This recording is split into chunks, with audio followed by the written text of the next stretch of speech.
Olá, bem-vindos, bem-vindas a esse momento de palestra da Sociedade Bezerra de Menezes. Me chamo Marta e vou convidá-los a uma prece. Neste momento, então, que optamos em nos sintonizar com este momento de reflexão, de maior proximidade com a espiritualidade maior, possamos realmente estar presentes neste instante, em sentimentos, pensamentos, de forma integral, aproveitando as inspirações que o mundo maior nos oferece. Fiquemos em paz. O título da palestra dada tem a ver com a temática toda do mês de setembro. Então, o título é Atenção às Emoções, Opção pela Vida. Por que esse título? Como temos o Outubro Rosa, Novembro Azul, temos também o Setembro Amarelo. E o que é o Setembro Amarelo? É um momento que se impulsiona ainda mais o diálogo, a sensibilização, a conscientização para a prevenção ao suicídio. E por que Setembro Amarelo? Essa denominação, ela teve origem em 1994, nos Estados Unidos, quando um jovem, dirigindo o seu carro amarelo, opta em tirar a própria vida. E quando a família e os amigos perceberam que foi dessa forma que ocorreu o seu incidente, eles tornaram o funeral um marco. Eles distribuíram fitas amarelas durante aquele período, em apoio a todas as pessoas que pudessem estar em circunstâncias semelhantes, de pensamento, de sentimento, de decisão de interromper a vida. E isso foi uma dimensão tão intensa que ela foi se expandindo pelo mundo, mobilizando organizações de saúde, organizações profissionais, mobilizações da sociedade civil, para um assunto que ele precisa sair debaixo do tapete, que ele precisa ter luz, para poder ser realmente dialogado, debatido e esclarecido. E, ao mesmo tempo que se percebe a importância de fazer campanhas de sensibilização e de esclarecimento sobre essas circunstâncias, vai se percebendo também muitos tabus e mitos que são reforçados por aspectos culturais, morais, religiosos, que às vezes, não contribuindo para ser falado, para ser expresso, reforça algo como se fosse fraqueza, vergonha, medo de enfrentar situações. Então, torna, às vezes, alguns aspectos passados culturais mais de recolhimento, introversão e isolamento. E que mitos geralmente são trazidos à tona? Alguns deles, né? Quem fala não faz. E se sabe que os casos que se concretizam de suicídio, as pessoas deram sinais, as pessoas manifestaram. Quem acredita em Deus, quem tem fé em Deus, não comete. Não significa que ter fé em Deus, ser fervoroso, não passe pela mente e não tenha casos de suicídio concretizados. Crianças não cometem, não fazem isso. Crianças passam por sentimentos e vivências semelhantes ao dos adultos e, infelizmente, cometem sim. e às vezes são negados pela família, são mascarados, como se fosse um pequeno acidente que aconteceu, ou ingerir algo indevidamente por descuido, e às vezes não, às vezes foi intencional. Outros mitos. A pessoa tem o livre-arbítrio, e foi o livre-arbítrio dela. Mas vejam bem, a pessoa numa situação de vulnerabilidade, de sensação de desamparo, de desespero, de baixa estima, ela tem um foco da realidade já distorcido. Então a decisão, a escolha dela não é uma escolha com consciência. Então não é um aspecto de livre-arbítrio. Ela está desfocada ali, ela está confusa na sua realidade. A pessoa que pensa em suicídio vai pensar isso a vida toda. No momento que a pessoa tem um tratamento, ela tem um apoio, por um período, ela pode reverter esse pensamento. O pensamento, como Joana de Ângeles traz, trazendo um pouco da visão do espiritismo a essa situação, na sua série psicológica, ela traz muito bem isso. Ter um pensamento suicida, ter emoções que levem a esses impulsos agressivos contra nós mesmos, ele não acontece de uma hora para outra. Ele foi uma construção a partir de emoções, de vivências, e que levaram a esse pensamento e às vezes a escolha. Então, se há um processo de construção nesse sentido, uma pessoa com tratamento devido e apoio, ela também pode desestruturar e reelaborar isso. Então, não é algo que é um pensamento eterno. Quando a pessoa tem essas características, né, e vem manifestando, verbalizando isso, e teve uma melhora. A pessoa teve uma melhora. Não significa que a pessoa aparentemente demonstrar que já está bem.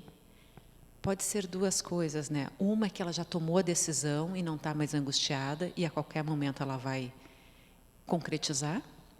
Ou aquele período que ela está fazendo um tratamento, ela teve melhoras súbitas.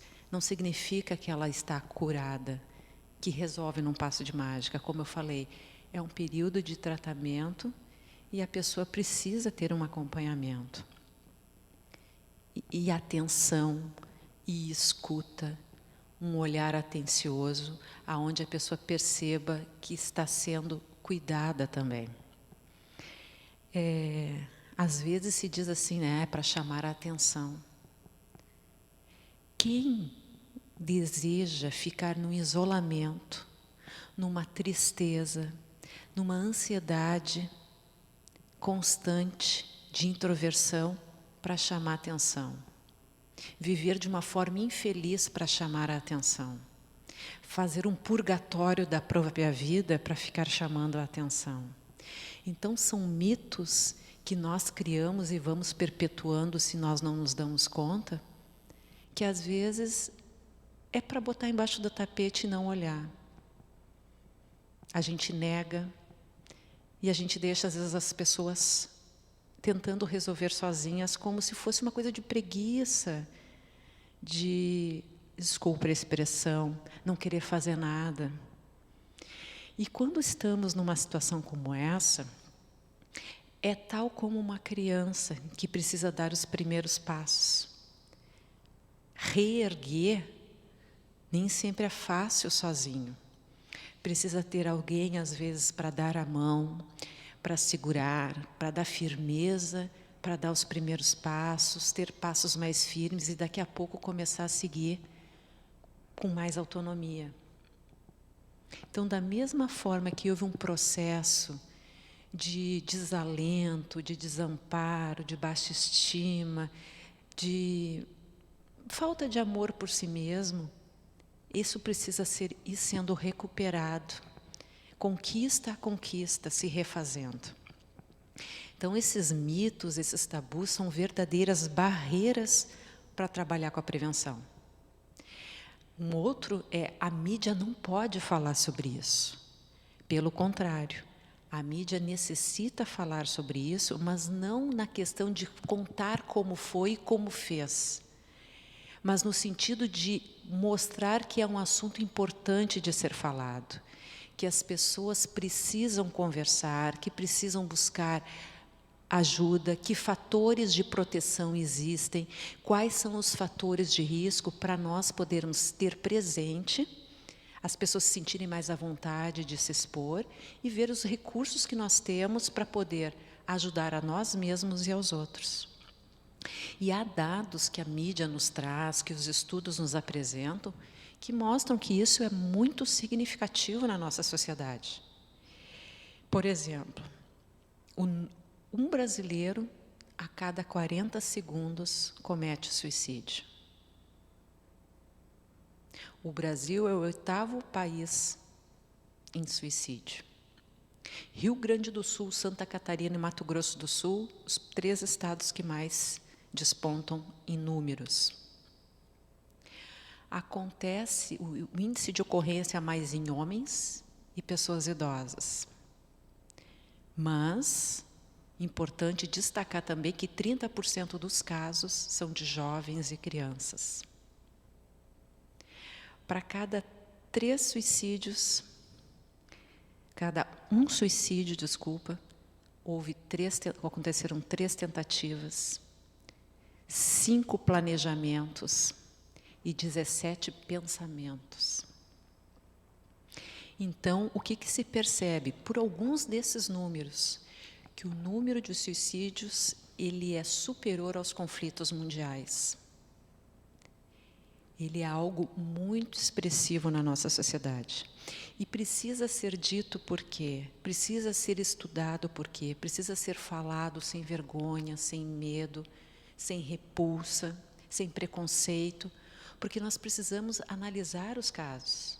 Se temos casos na família, se há um histórico familiar, se há uma questão genética. Como estão as nossas famílias? De que forma os jovens, as crianças se relacionam? Quais são as opções de lazer que têm? De jogos, de mídia? Como se encontram no sentido do seu humor? Às vezes do humor que deprecia, da introversão, dos tipos de brincadeira que às vezes são desafiadores à própria vida, as drogas, o bullying, a dúvida da própria identidade sexual e que muitas vezes não é compreendido, não é aceito e gera uma não aceitação, um recolhimento, uma introversão. E isso cria jovens, adultos, de como aceitamos as pessoas nas suas diversidades e acolhemos e amamos do jeito que elas são.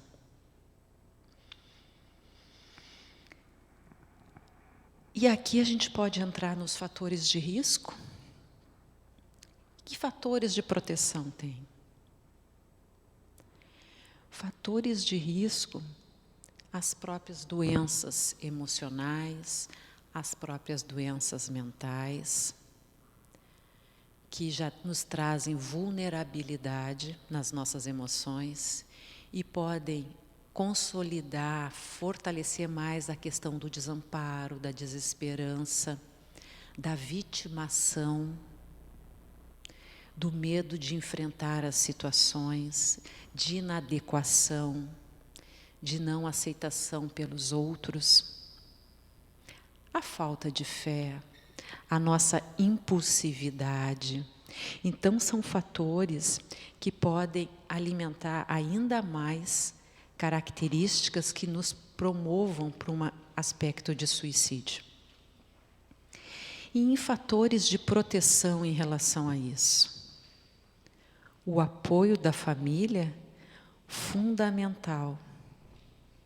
Acolhendo a pessoa da forma como ela está, da forma como ela for, percebendo que ela pode ser escutada, que ela está sendo atendida, naquele papel do, como eu falei, do segurar a mão para dar os passos e se reerguer novamente. De desenvolver a autoestima, de se sentir amada. Porque quando um integrante da família se encontra dessa forma, nesse estado, todos também estão envolvidos ali.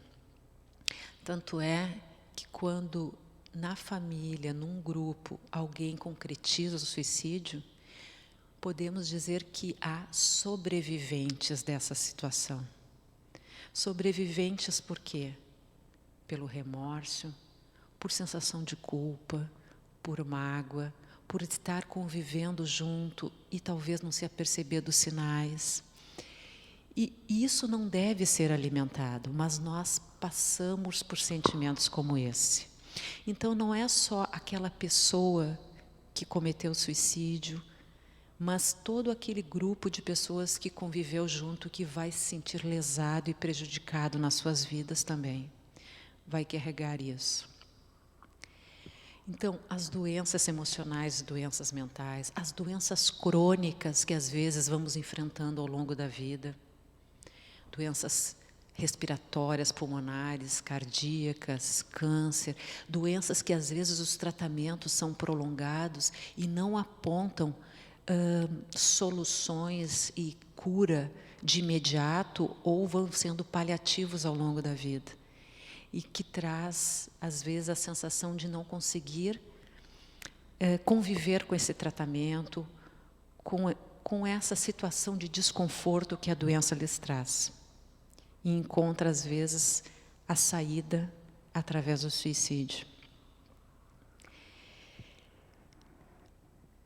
Falamos do apoio à família, dos relacionamentos que sejam significativos, dos amigos, dos conhecidos que temos próximos, de profissionais, de forma que a pessoa perceba que ela tem uma rede de apoio, que ela pode contar com pessoas que vão estar ao lado dela, da forma como ela estiver, do estado que ela estiver, se sentindo apoiada. As culturas étnicas, religiosas, de identidade, de sentir pertencendo, é algo muito importante também. Nós sabemos que as pessoas despatriadas, que migram dos seus lugares de origem e vão para outras culturas, precisam também ter um suporte, porque sua identidade com a cultura, ela ficou vulnerabilizada e às vezes se encontram em locais que também não são muito aceitos. Então, aspectos étnicos, culturais e religiosos, eles podem vir a favor para dar esse conforto, esse consolo, essa identidade da pessoa ser aceita da forma como ela for, das suas características e de ter laços com os demais. Quando se comentou dos homens terem um índice alto, né, e pessoas idosas, por que traz isso? Porque não que não aconteça com as mulheres, mas o aspecto de envolvimento comunitário, de envolvimento em rede, de participar de grupos, de se mobilizar por projetos, isso dá essa rede de sustentação às mulheres também, ou às pessoas que desejam, e que faz com que essa rede, a pessoa se sinta participante de, com utilidade de, com objetivo de vida de. Então, são aspectos de proteção muito grandes, de se sentir fazendo parte, de pertencimento a algo maior. E um outro aspecto é se sentir com acesso a uma rede de saúde, de ter recursos de saúde acessíveis, como também grupos de apoio, como existe o CVV, o Centro de Valorização à Vida. Então, termos esses recursos, essas informações onde podemos buscar ajuda. Então, passamos pela origem do Setembro Amarelo, os tabus e mitos para lidar com esse assunto, os dados que são revelados em estudos e mídias, o significado deles, fatores de risco e fatores de proteção. E ao longo dessa fala eu comentei da série psicológica de Joana de Ângeles, onde ela traz nessa visão do espiritismo que a ideia suicida, a decisão por não surge de uma hora para outra. É algo que vai sendo elaborado a partir de sentimentos, percepções da forma de viver, de conflitos internos, da emoção agressiva que temos.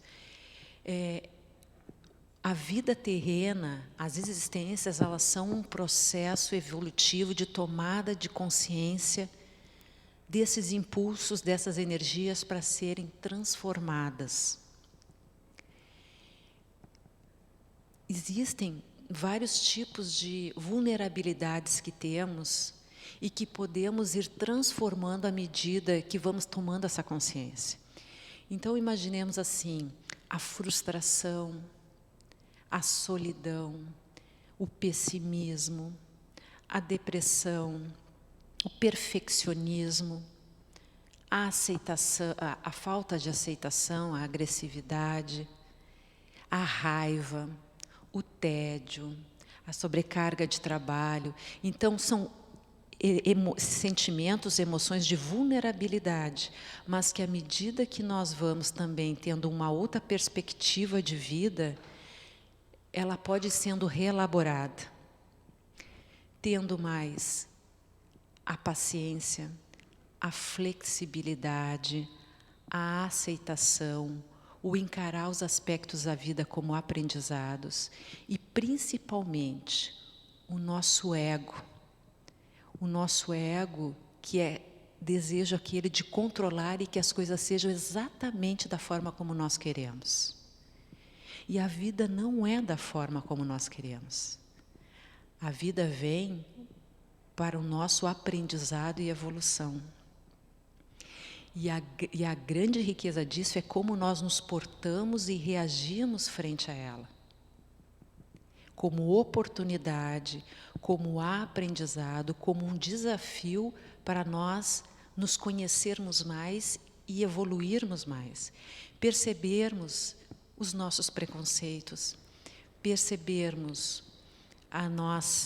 o nosso orgulho, percebermos a nossa falta de paciência, percebermos que queremos escutar só aquilo que desejamos, que os outros nos escutem, mas nós não escutamos.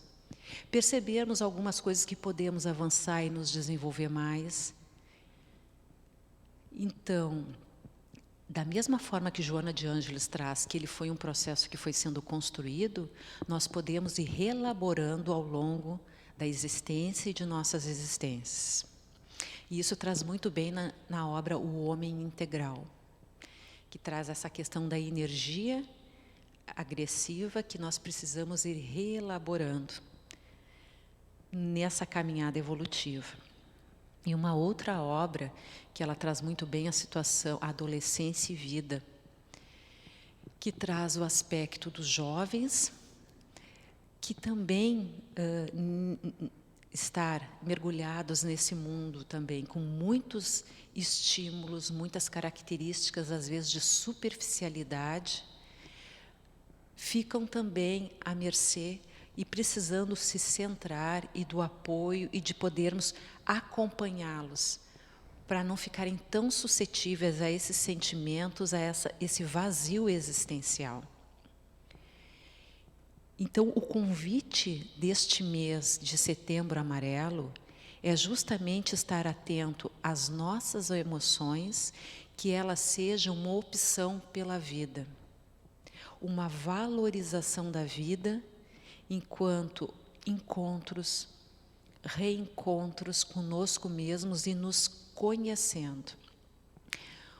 Por que nós estamos, às vezes, insatisfeitos com a vida?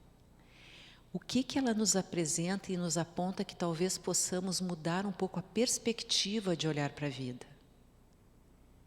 De não sermos uma vítima, mas de nos forçar ali a tomar outras atitudes frente à vida, a outras perspectivas, que seja, eu não estou só sendo desafiado, mas me diz assim, talvez seja um momento de eu me desenvolver em outros aspectos da minha vida.